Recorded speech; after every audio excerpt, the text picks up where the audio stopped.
I'm going to go kind of fast, but I wanted to show you the signs that we use with Coco and Rocket.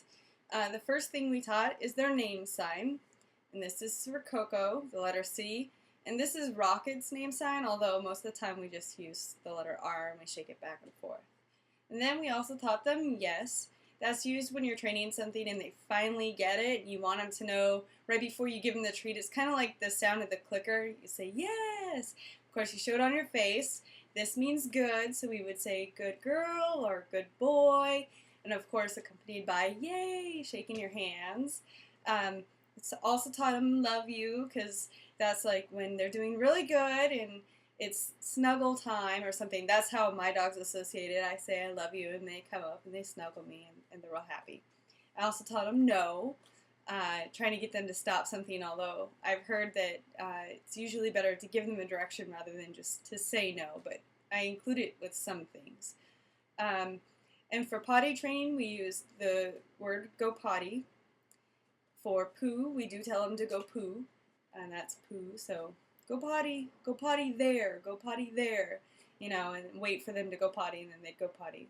And then we also taught them sit. They also know the one-handed version of that. In case I'm holding a ball, I say sit, sit, sit.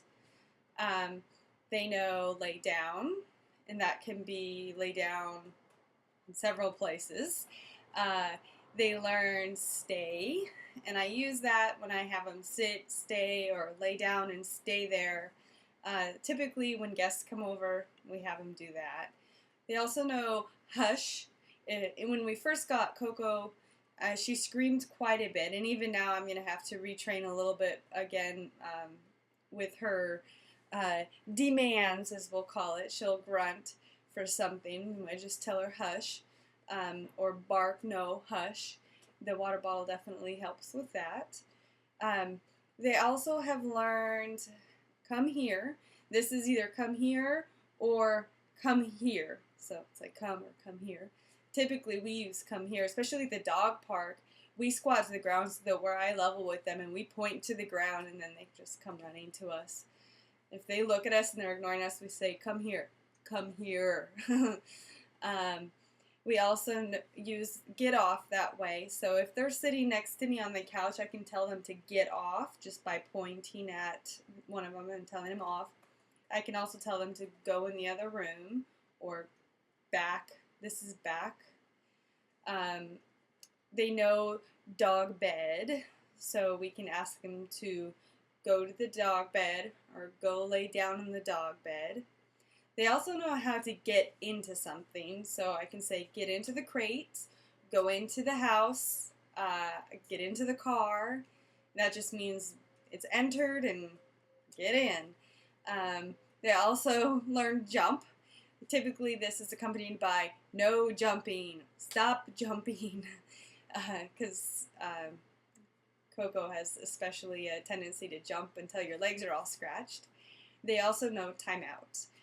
Timeout we use if, for some reason, they've destroyed something when we weren't paying attention to them, or if they potty somewhere and it was totally marking or whatnot, and we're trying to train them not to do that. I mean, they're already potty trained, so basically we put them in timeout, they lay on their side next to the area, and we clean it.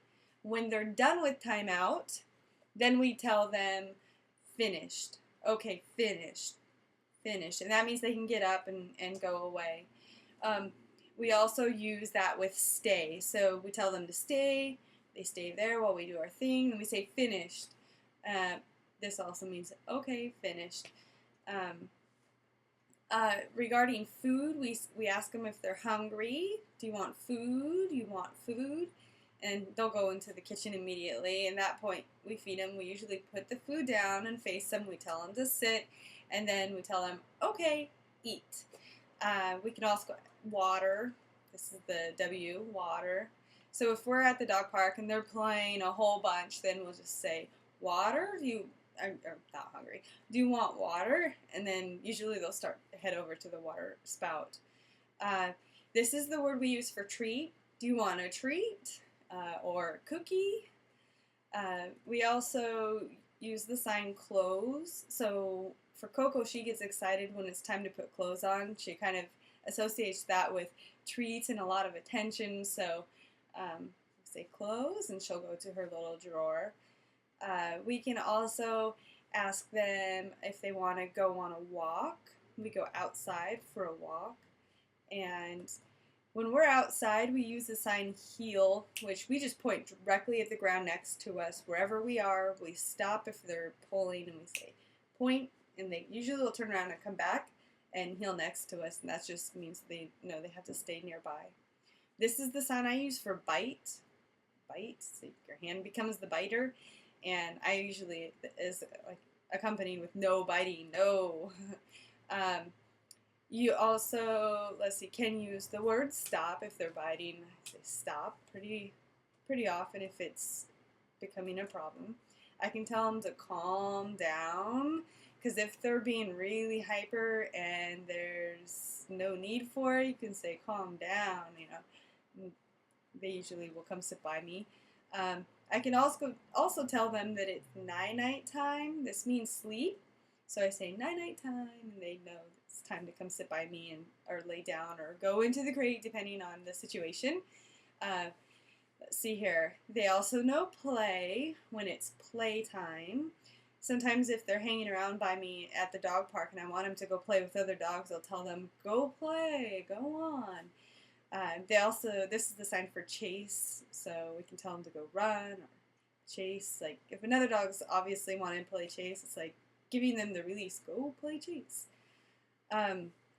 They also have learned play nice or play friendly, because on occasion, Rocket, as you might have noticed from his pictures, likes to play air, attack, raid, or whatever you want to call it on Coco. And usually I'm going to come up to him and tap him and say, no, you play nice. And then let him play again, and I'll stop him again if he's misbehaving, just to keep him in check. I can also ask them for the ball. I'll say, where's the ball? Where's the ball? And they'll go look for the ball. This is look, like they're looking for the ball. And this is bring it to me. It's what I use for bring it to me. So I'll say, the ball, bring it to me. And Coco usually brings me the ball. I can tell her to drop it. Or after she's dropped it, I can say leave it. And typically the hand goes between the dog, the ball, and you say leave it. And then Coco, they tend to leave it when I ask. As for hide and seek, we play that game at home. We say, where's dad? Or where's mom?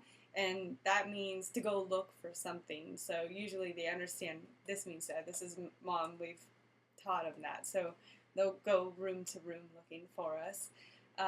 They know that this is bath time. It's bath time. You ready for your bath?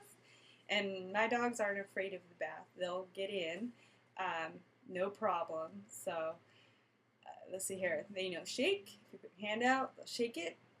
They know dance, usually one-handed dance. And if I wanted to spin, I circle my hands versus just shaking back and forth, which they just get on their hind legs. They know roll over. So it's like, if your legs or your fingers, you roll it over. This is what I use for bang, bang, you're dead, because this is the sign for dead. But if I do this, they just want to lay down. So I say bang, bang, you're dead, or bang, bang, you're dead. They also know how to wave goodbye. So if I go like this, they will wave their paws. And that was just trained by doing this with the shake and then flipping it over, and eventually they catch on. This means home, so if we're in the car and we're going on a car ride, then I'll say we're home, yay, or if we're walking, it's time to go home. I can also tell them when they're stinky, that's an easy one, or if they're being crazy, because crazy, however you want to do it. You know how dogs are, running around crazy. So anyway, well, good luck.